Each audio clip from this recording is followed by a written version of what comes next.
Samuel Sigicelli. Peux-tu nous parler un petit peu du projet Chants d'hiver et de cette création qui est en cours au théâtre?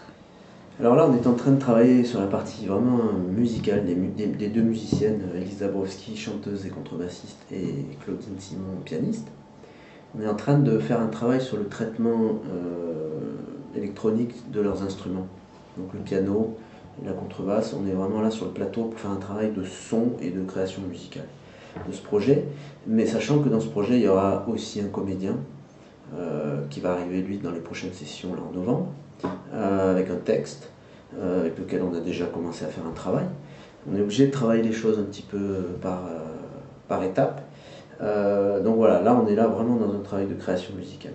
Ensuite va s'ajouter le texte, qui est déjà écrit et que le comédien a déjà un petit peu en main, qui va être imbriqué à la musique, au travail de création musicale. C'est un texte donc, qui traite, qui est un petit peu le récit, mais le récit un petit peu réapproprié, le récit d'une expédition en Antarctique qui a eu lieu en 1984. Cette expédition de Claude Lorius a été marquante dans le milieu de la climatologie, enfin dans le domaine de la climatologie et de la glaciologie, puisqu'elle nous a permis de ramener des chiffres, en carottant la glace en profondeur, de ramener des chiffres sur les climats du passé, notamment sur le lien entre les gaz à effet de serre et les climats.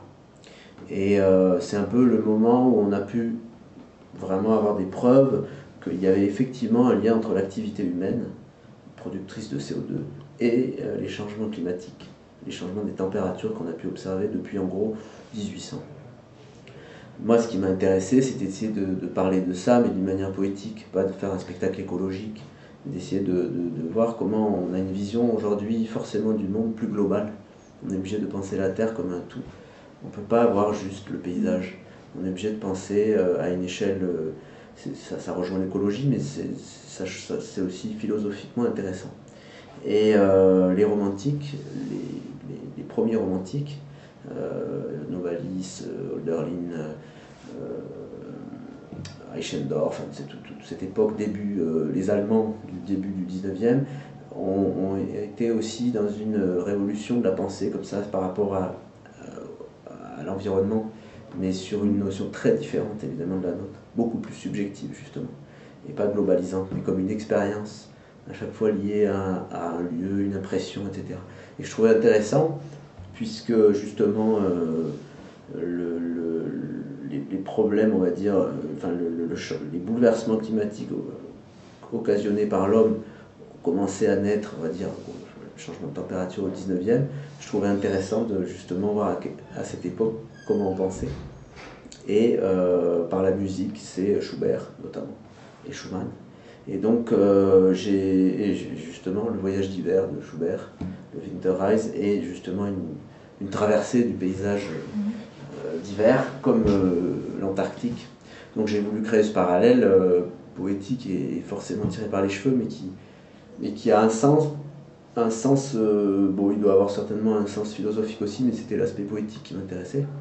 Et comment reprendre tout ça en musique et en texte.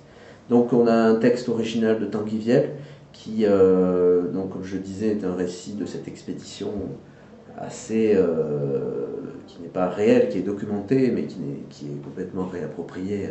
Le nom de Claude Lorius n'est même pas cité, il n'y a pas de... Mais je pense que s'il était là, il se reconnaîtrait, puisque c'est vraiment cette mission-là. Et donc ce récit-là, donc à travers la nuit polaire qui s'enfonce dans la nuit, etc., et en même temps petit à petit le romantisme, les grandes idées romantiques, pas le romantisme de la rêverie sentimentale, les vraies grandes idées sur l'âme comme le monde comme reflet de l'âme, etc. Enfin, ces grandes idées qu'ont amené ces romantiques, qui vont apparaître petit à petit. Et le spectacle se termine vraiment sur une touche. Donc il y a une sorte de retour en arrière. C'est un voyage à la fois d'hiver, mais c'est en même temps une sorte de plongée dans l'origine pas de l'homme, parce que c'est pas aussi loin, mais l'origine des pensées qui occupent, je dirais, l'espace occidental depuis le 19e siècle, quoi, par rapport à l'environnement. Voilà, donc musique est centrale. Schubert est mélangé à ma musique, ou plutôt je prends Schubert comme une matière que je mets un petit peu à ma sauce. Donc, pour ceux qui veulent vraiment entendre le voyage d'hiver, ce ne sera pas le cas. Par contre, pour ceux qui aiment le voyage d'hiver et qui veulent l'entendre d'une autre manière, ça peut être intéressant parce qu'il est là, mais il est fondu dans tout ça. Voilà.